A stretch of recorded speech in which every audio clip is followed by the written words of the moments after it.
Thank you, Lisa. Kadarius Toney.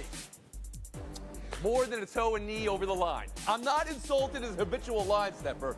I'm insulted as a Tony. But how Mahomes and Reed reacted with another game, and we're talking about the refs, man. This is not what we want for the NFL and for football. A bit embarrassing in the National Football League for that to take place. What it means today. And also, yeah, here we are. Here we go. Yep. Here we go. Cowboys trounced the Eagles. And DeMarcus Lawrence's message to the league.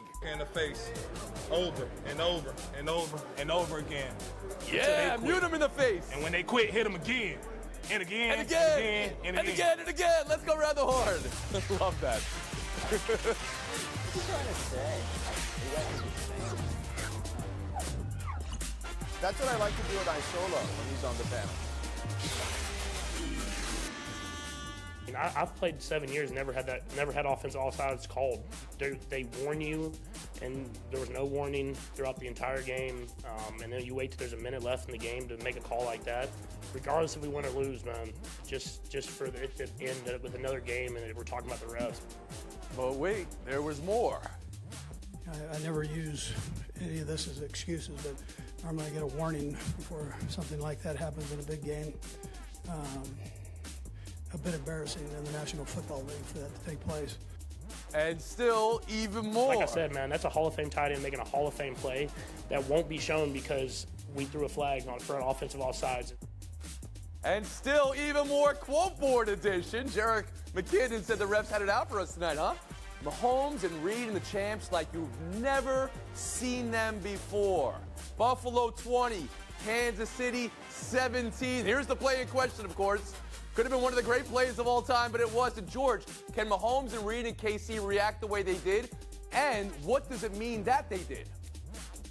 Tony, I'm throwing a flag on them. They crossed the line with their reaction in that postgame yesterday. It sounded very whiny, to be honest with you, for a team that historically, at least in fans' eyes, feels like they've gotten the benefit of the doubt more times than not. It just was weird, considering they had the time to see, potentially, in theory, what transpired. And it wasn't just Kadarius Toney. Look at the other side of the line. Jawan Taylor was lined up too far off the line. You could have thrown a flag on that situation as well. I just don't understand their position on this. Yes, they've had some issues with the officials, particularly in Green Bay, but didn't mean they were going to win that game either. And this, to me, is all about them just being upset and furious about the combination of things that have happened to them on offense. The offense is not as good, and it's particularly because of the receivers. So I'm not surprised that eventually they exploded, but I just don't think it's a good look for them. Courtney Cronin, to you now on the call on the field and the way Kansas City reacted and reacted and reacted. And the reaction today from Andy Reid was that Kadarius Toney, he admitted he did not check with the official to make sure that he was aligned properly, which the official doesn't need to warn him about in that moment. Be like, oh, by the way, line up here. It's not like you've been playing football for decades at this point. If you read the pool report, the officials on site provided a really detailed explanation that Kadarius Toney was so egregiously offside, so far into the neutral zone, that his body blocked the officials' view of the ball. So that should tell you everything you need to know. To me, the misplaced anger from Patrick Mahomes is a sign of bigger issues within this offense. We know that they're not really a disciplined group. They lead the league in receiver drops, despite the fact that 52% of Mahomes' passes are arriving to his receivers with 3 degrees of separation. 3 yards of separation. So it's not necessarily on him. It's everybody else failing him within this offense that's gone from 1st to 11th in points per game from Eric Bieniemy to Matt Nagy. Holmes could be frustrated. Andy Reid could be frustrated. Kevin, how did you hear the reaction at the podium after the game?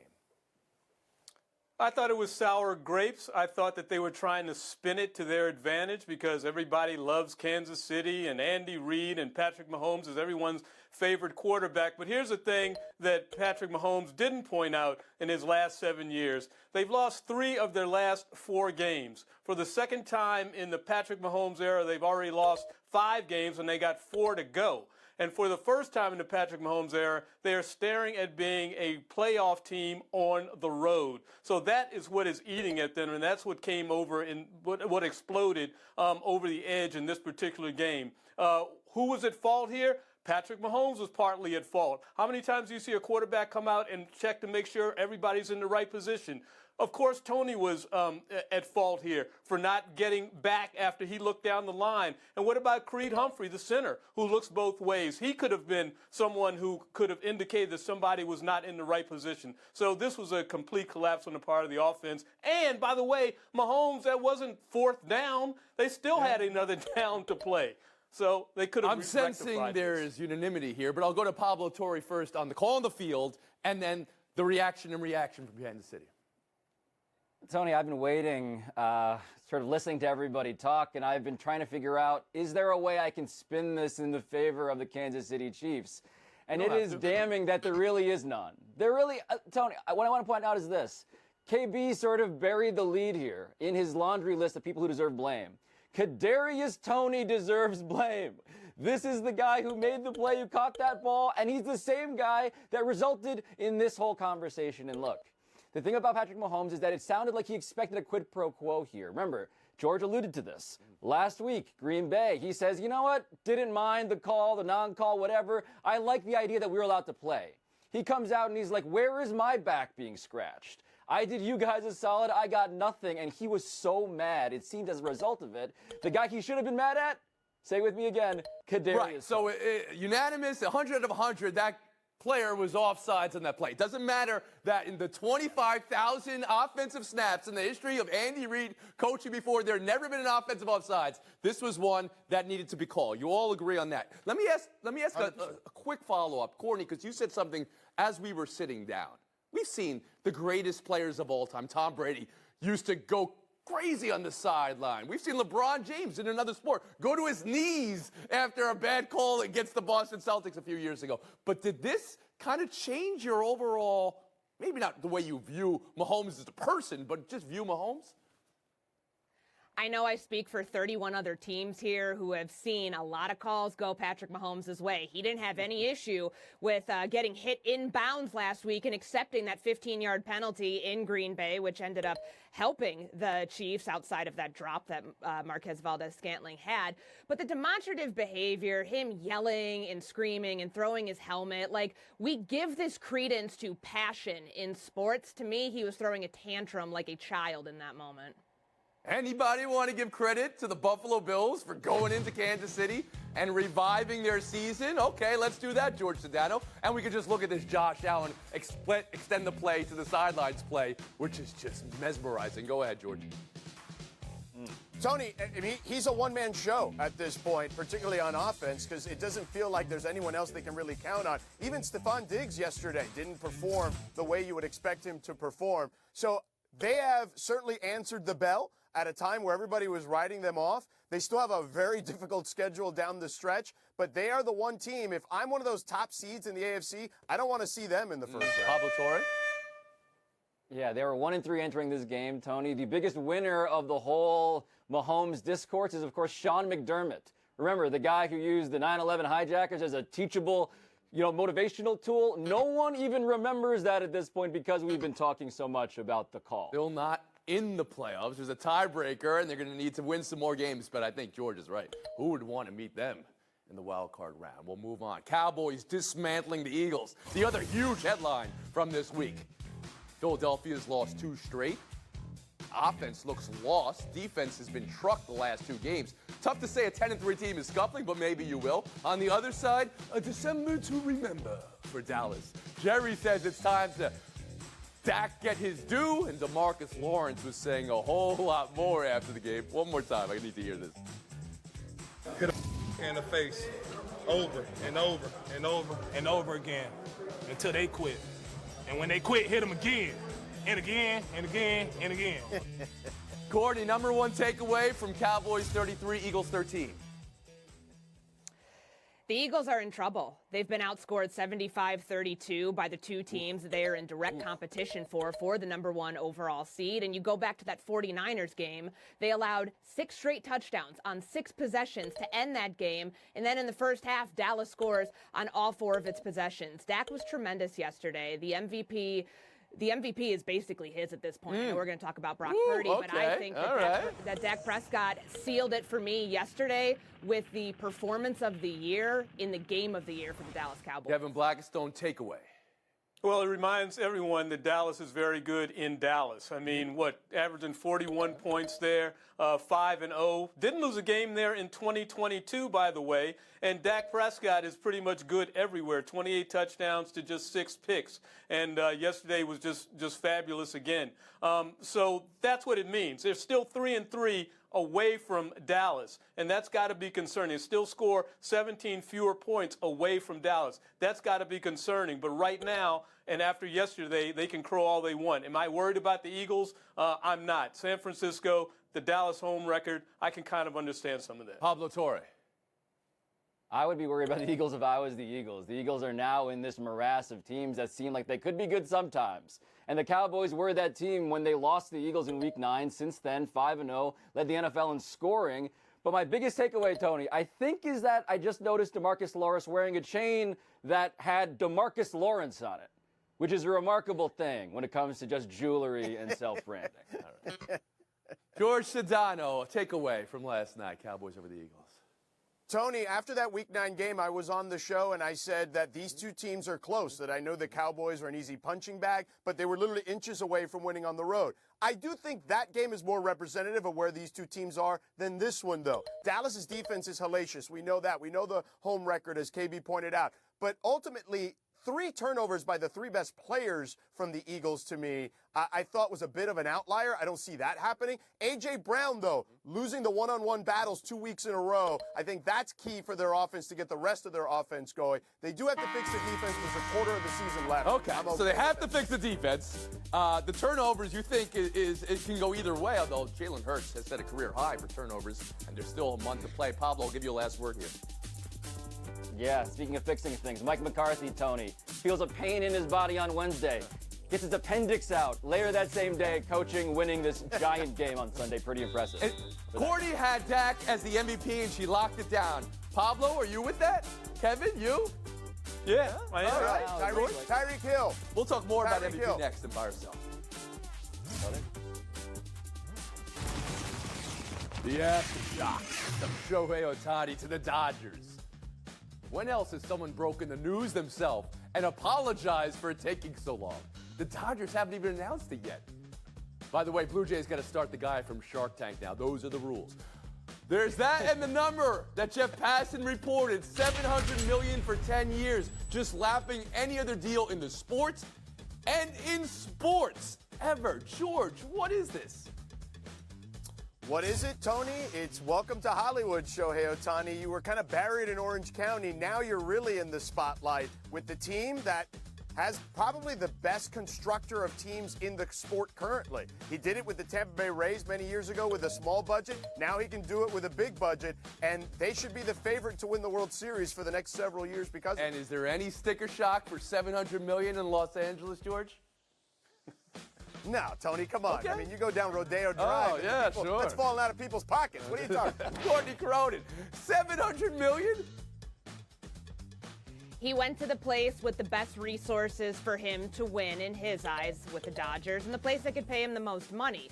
The Dodgers are taking a gamble here, though. They didn't pay $700 million for a DH, which is what he's going to be in 2024. They're banking that that UCL injury that he's coming back from will allow him to pitch in 2025. If he's not able to pitch, if we find out that this is not a guarantee, that he's not able to come back to form as a two-way player, he's got to head to the outfield so they can make sure they get that full return on investment. If he can't pitch, is there full return on an investment at $70 million a year? Kevin Blackstone, to you on the sticker shock, or just that the deal happened this way?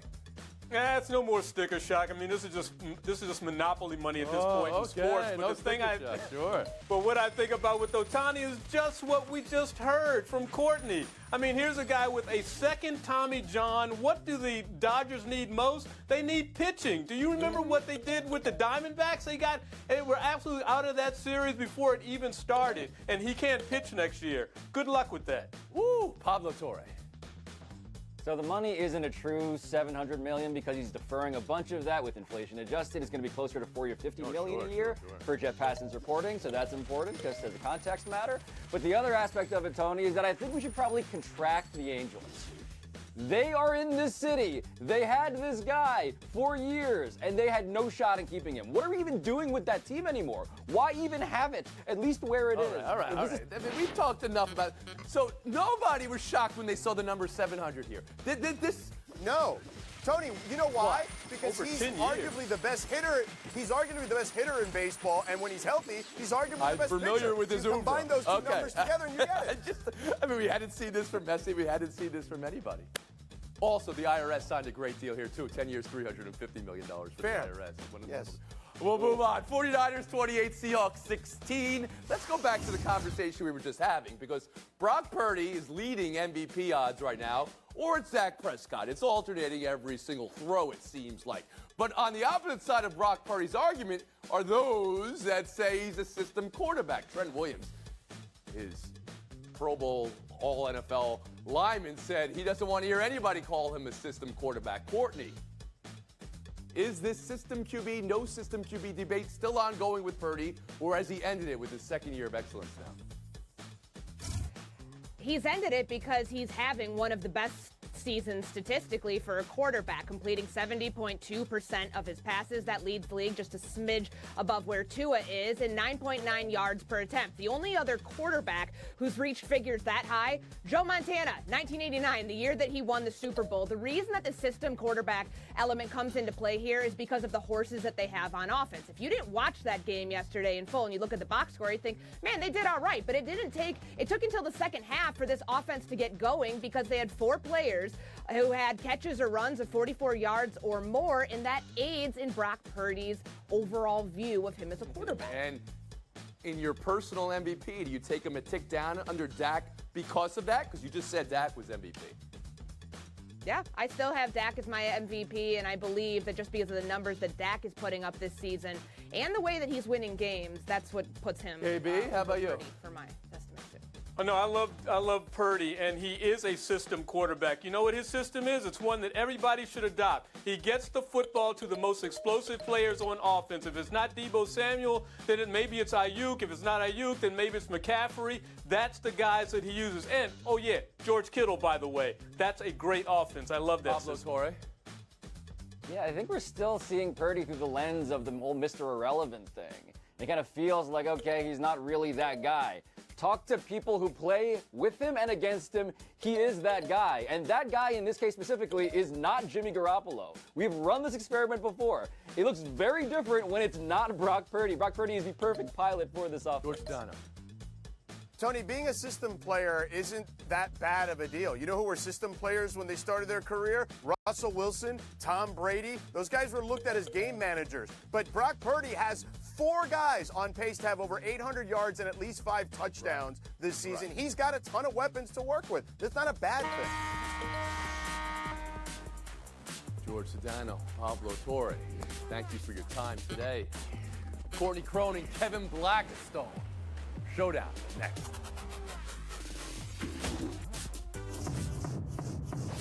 Cronin, Blackistone, good luck in Showdown. One of the more surprising outcomes of the week. Bears 28, Lions 13. And now a question I've asked before. Is it possible they are who we thought they were, or they aren't who they weren't? We thought they weren't. What is happening here with the Lions? Courtney, 2 losses in 3 weeks. Their defense is regressing. They allowed 18 unanswered for the Bears to come back and win this game. And offensively, they had 5 straight possessions in the second half where they didn't generate more than 7 net yards on any of them. That's bad. Are you worried?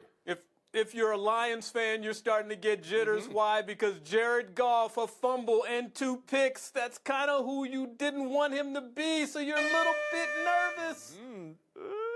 Point. Stone for the analysis. 2 points, Cronin for covering the game. That's how you get points on this show. We'll move on. Ravens beating the Rams in overtime. Tylan Wallace, 76-yard punt return. There aren't walk-off touchdowns in overtime. They're run-off touchdowns. Miami, Monday Night Football tonight. With a win, will be the 1 seed, but Baltimore, currently the 1 seed in the AFC. KB, is that the best team in conference, the Baltimore Ravens? Best team in football. Their defense is stout. Their offense can score with Lamar Jackson. And now they just reminded you they got the best special teams in the NFL as well to go along with Justin Tucker as a kicker. 300 yards for Lamar Jackson, 3 touchdowns to 3 different receivers, 70 rushing yards on the ground. Not only the best team in the AFC, but the best team in the AFC with the best quarterback. But Kevin Blackistone, San Francisco is on line 1 for you with what you just said about the best team in the league, which means Courtney Cronin. 30 seconds. What's better than turning yourself into a meme, having your grievance remixed into a fat beat? That's what happened to Warriors coach Steve Kerr. He was recently complaining about the environment inside Footprint Center during a loss to the Phoenix Suns. So the Phoenix Suns DJ took his words complaining about thumping techno music and the South Beach vibes into a Benny Benassi classic and played it during Friday's game. See you tomorrow.